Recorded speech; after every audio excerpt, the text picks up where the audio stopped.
Hello welcome to big TV digital exclusive live. ఓ ఛానల్లో work చేసిన ప్రముఖ యాంకర్ స్వేచ్ఛ ఆత్మహత్య చేసుకున్నారు నిన్న. అయితే హైదరాబాద్లోని జవహర్ నగర్లోని తన నివాసంలో నిన్న ఆమె ఆత్మహత్యకు పాల్పడ్డారు. మృతదేహాన్ని పోస్ట్మార్టం నిమిత్తం గాంధీ హాస్పిటల్కు తరలించారు. 5 ఏళ్ల కిందట ఆమె భర్తతో విడాకులు తీసుకున్నట్లుగా తెలుస్తుంది. ఆమెకు 12 ఏళ్ల కుమార్తె కూడా ఉన్నట్టు తెలుస్తోంది. అయితే మరో స్నేహితుడితో కలిసి ప్రస్తుతం ఉంటున్నారని తెలుస్తోంది. అతనితోని మనస్పర్ధల కారణంగానే ఆత్మహత్య చేసుకుంటూ ఉంటుందని కూడా పోలీసులు అయితే అనుమానిస్తున్నారు. మృతదేహాన్ని ప్రస్తుతం శవ పరీక్ష కోసం గాంధీ హాస్పిటల్కు తరలించారు. స్వేచ్ఛ తల్లిదండ్రులు రామ్నగర్లో ఉంటున్నారు. తండ్రి శంకర్ ఉమ్మడి ఏపీలో పీడీఎస్యూ రాష్ట్ర అధ్యక్షుడిగా పనిచేస్తున్నారు. అయితే తల్లి శ్రీదేవి చైతన్య మహిళా సంఘంలో పనిచేస్తున్నారు. తల్లి ఇచ్చిన ఫిర్యాదు మేరకు కేసు నమోదు చేసుకుని పోలీసులు దర్యాప్తు చేస్తున్నారు. ఇటీవల జర్నలిస్ట్ హౌసింగ్ సొసైటీ ఎన్నికల్లో స్వేచ్ఛ ఈసీ మెంబర్గా కూడా ఎన్నికైనట్లు తెలుస్తోంది. అయితే ఆత్మహత్యకు పూర్ణచంద్రరావు అనే వ్యక్తే కారణమంటున్నారు స్వేచ్ఛ తండ్రి. అతడితో విభేదాల వల్లే చనిపోయిందంటూ కూడా స్వేచ్ఛ తండ్రి చెప్తున్నారు. భర్తతో 5 ఏళ్ల క్రితం విడిపోయాక పూర్ణచంద్రరావుతో రిలేషన్లో ఉంటున్నట్టుగా తెలుస్తుంది. అయితే స్వేచ్ఛ పూర్ణచంద్రరావు మధ్య కొన్నాళ్లుగా విభేదాలు వస్తున్నాయంటూ కూడా తండ్రి చెప్తున్నారు. పూర్ణచంద్రరావుతో విడిపోతానని ఇక ఉండలేనంటూ తన కూతురు తనతో చెప్పిందంటూ కూడా తండ్రి చెప్తున్నారు. 26వ తేదీన 2 సార్లు స్వేచ్ఛ తనకు ఫోన్ చేసి వెంటనే రావాలి నాన్న అంటూ పిలిచిందంటూ కూడా తండ్రి బిగ్ టీవీకి చెప్తున్నారు. వెంటనే వెళ్ళి నా కూతురుతో మాట్లాడాను అంటూ చెప్తున్నారు. అయితే ఇంతలోనే ఆత్మహత్యకు పాల్పడిందంటూ కూడా తండ్రి ఆవేదన వ్యక్తం చేస్తున్నారు. గతంలోనూ 2 సార్లు గొడవ పడ్డారు. వాళ్ళని కలిపే ప్రయత్నం కూడా చేశామని, అయితే ఇక అతనితో ఉండలేనంటూ ఖరాఖండిగా చెప్పేసింది అంటూ కూడా తండ్రి చెప్పుకొస్తున్నారు. స్వేచ్ఛ కోసం అతను 3 ఏళ్లు వెంట పడ్డాడు అంటూ తండ్రి వివరిస్తున్నారు. పెళ్లి చేసుకుంటానని చెప్పి కాలం సాగదీశాడు. పూర్ణచంద్రరావుకు మరికొంతమంది మహిళలతో కూడా సంబంధం ఉంది అంటూ కూడా తండ్రి ఆరోపిస్తున్నారు. పూర్ణచంద్రరావుతో విభేదాల కారణంగానే స్వేచ్ఛ ఆత్మహత్యకు పాల్పడినట్లుగా తెలుస్తోంది.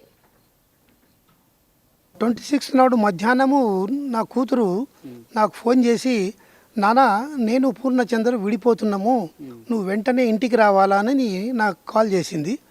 నేను వేరే మీటింగ్లు ఉండింటి, ఒక తొందరగా వస్తానంటే మళ్ళీ 2వసారి ఫోన్ చేసి నువ్వు వెంటనే రావాలనంటే నేను వెంటనే పరిగెత్తిన.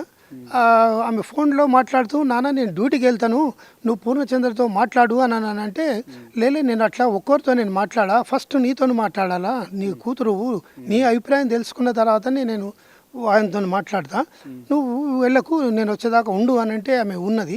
ఉంటే నేను ఇంటికి వెళ్ళాను. ఇంటికి వెళ్ళి కూతురుతో సపరేట్గా మాట్లాడినా. ఏంటిదమ్మా అని అంటే, లేదు నాన్న నేను ఉండలేకపోతున్నాము, ఇద్దరం కలిసి ఉండలేకపోతున్నాము, నేను ఇక వేరేనే ఉంటాను అని నువ్వు ఖచ్చితంగా మరి గతంలో 2-3 సార్లు ఇలాగ గొడవపడ్డారు, వెళ్ళిపోతామని అనుకున్నారు, మరి ఈసారి కూడా మరి అలాగే ఉంటుందా ఏంటేమంటే, లేదు నాన్న నేను పూర్తి నిర్ణయం తీసుకున్నా, ఇక ఉండలేను, నువ్వు ఆయనతో మాట్లాడే టైంలో కూడా నువ్వు ఆయన కలిసి ఉండమని నువ్వు మాట్లాడొద్దు అని నాకు ఖరాఖండిగా చెప్పేసింది. చెప్పిన తర్వాత బయటకు వచ్చి బయట కూర్చున్నాము. బయట కూర్చున్నాక తర్వాత అప్పుడు పూర్ణచంద్ర పరిచయం చేసుకున్నాడు నన్ను. నేను మొన్నటి వరకు కూడా 26 నాటి వరకు కూడా ఆయన నేను చూడలేదు, ఆయనకు నాకు సంబంధం లేదు. పూర్ణచందర్ ఎవరు అసలు? ఈ పూర్ణచందరు గతంలో టీ న్యూస్లో ఆయన ఇది కల్చరల్ ప్రోగ్రామ్ ఇన్ఛార్జిగా ఉండే. ఆయన ఇన్ఛార్జిగా ఉంటూ ఇది తెలంగాణ అవి సాంగ్స్ అవిటిని వీడియోలు చేసుకుంటా అక్కడ దాంట్లో టీ న్యూస్కు అందించేవాడు. తర్వాత ఏంటంటే వారికి సంతోష్ గారు నడుపుతున్న ఇది గ్రీన్ ఛాలెంజ్ ఇండియా దాంట్లో కూడా ఈయన భాగస్వామిగా ఉండు, అతనికి సంతోష్ గారికి అసిస్టెంట్గా కూడా ఆయన పనిచేస్తూ ఉన్నాడు. ఇట్లా కూడా బయట ప్రోగ్రామ్స్ తయారు చేసి అవి సబ్మిట్ చేస్తూ ఉంటుంటాడు. పూర్ణచందర్కి స్వేచ్ఛకు ఎప్పటి నుంచి పరిచయం ఉంది? గత 5 సంవత్సరాల క్రితం నుండి పరిచయం ఏర్పడింది అని చెప్పిండు పూర్ణచంద్ర, చెప్పిండు, మా కూతురు కూడా చెప్పింది. అయితే ఏంటంటే మా కూతురుకు ఏంటంటే భర్తతో విడాకులైంది. ఇది పడ్డాక విడాకులైన తర్వాత వీడు మా కూతురు వెంబడబడ్డాడు. 3 సంవత్సరాలు వెంటబడ్డ తర్వాత మా కూతురు ఏంటంటే, మరి నేను నిన్ను పెళ్లి చేసుకుంటా, నా భార్యకు విడాకులు ఇచ్చి నిన్నే పెళ్లి చేసుకుంటాను అని అతను మాట కూడా ఇచ్చిండంట. ఆ మాట మీదనే ఆమె ఏంటంటే ఈయనతోని రిలేషన్కు కలిసి జీవించడానికి ఒప్పుకున్నాను అని చెప్పింది. అయితే ఇప్పుడు మళ్ళీ తర్వాత పెళ్లి చేసుకో అని అంటుంటే ఏంటంటే ఆగు ఆగు అని అట్లా కాలం గడుపుతూ వస్తున్నాడు. నేను ఇంట్లో కన్విన్స్ చేయాలా ఇది చేయాలా అది చేయాలనుకుంటూ కాలం గడుపుతూ వస్తూ ఇట్లా కంటిన్యూ అవుతున్నారు, గొడవ పడుతూ ఉన్నారు. అంటే ఈరోజు స్వేచ్ఛ గారు ఆత్మహత్య చేసుకోవడానికి కారణం ఎవరు? ఇక ఇట్లా ఈ గొడవలు పడుతూ ఉండడం మూలంగా నిత్యం గొడవలే జరుగుతున్నాయి. దాంతో ఏంటంటే ఇక నిన్న విడిపోతున్నాము అని ఫైనల్ డిసిషన్ తీసుకున్న తర్వాత అంటే ఆమె మనస్తాపానికి గురయ్యి ఆమె ఆత్మహత్య చేసుకున్నది. ఈ నా కూతురు మరణానికి పూర్ణచంద్రరావే కారకుడు. ఆయన ఏంటంటే భార్య పిల్లలు ఉండంగా కూడా ఇట్లా మహిళల వెంబడ పడడం అనేది చాలా దుర్మార్గము. అతని దగ్గర డబ్బు సంపాదించినని చెప్పేసి ఆ గర్వంతో ఏంటంటే నేను డబ్బు ఖర్చు పెట్టి ఎవరితోనన్నా పోతా అని కూడా గతంలో ఏంటంటే ఇంట్లో గొడవలు అయినప్పుడు కూడా ఇంట్లో చెప్పినట్టు మాకు వార్తలు వచ్చినాయి. అయితే ఇతడు ఈ మా కూతురుతోనే కాదు ఇంకా వేరే వాళ్ళతో కూడా ఇలాగనే అనేక ఏది అమ్మాయిలతోని సంబంధాలు పెట్టి కొందరి జీవితాలను కూడా నాశనం చేసిండు అని కూడా బయట చెప్పుకుంటూ ఉంటారు. ఈ విషయం మా కూతురుకు చెప్పినా ఆమె ఇక వాడి దాంట్లో పడి ఇక బయటకు రాలేకపోయింది.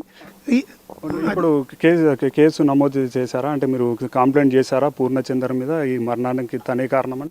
నేను ఇప్పుడు పోలీస్ స్టేషన్లో మా కూతురు మరణానికి పూర్ణచంద్రే కారకుడు, భవిష్యత్తులో ఇలాంటి అమ్మాయిలకు ఏంటంటే అన్యాయం జరగకుండా ఇతని మీద కఠిన చర్య తీసుకోవాలని చెప్పి నేను పోలీస్ కంప్లైంట్ ఇచ్చాను. 26 నాడు మధ్యాహ్నము నాకు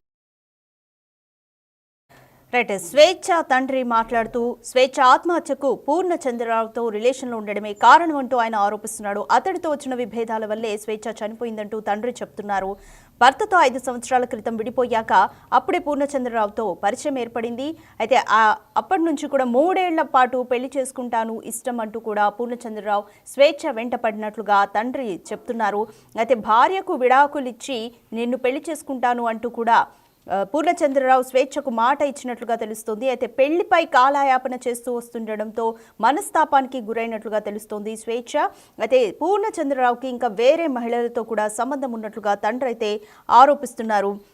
స్వేచ్ఛ పూర్ణచంద్రరావు మధ్య కొన్నేళ్లుగా విభేదాలు కూడా నడుస్తున్నాయి అని తండ్రి చెప్తున్నారు. అయితే పూర్ణచంద్రరావుతో విడిపోతానని ఫైనల్గా కూతురు నిశ్చయించుకుందని కూడా తండ్రి చెప్తున్నారు. అయితే ఈలోపే ఆత్మహత్యకు పాల్పడిందంటూ తండ్రి చెప్తున్నారు.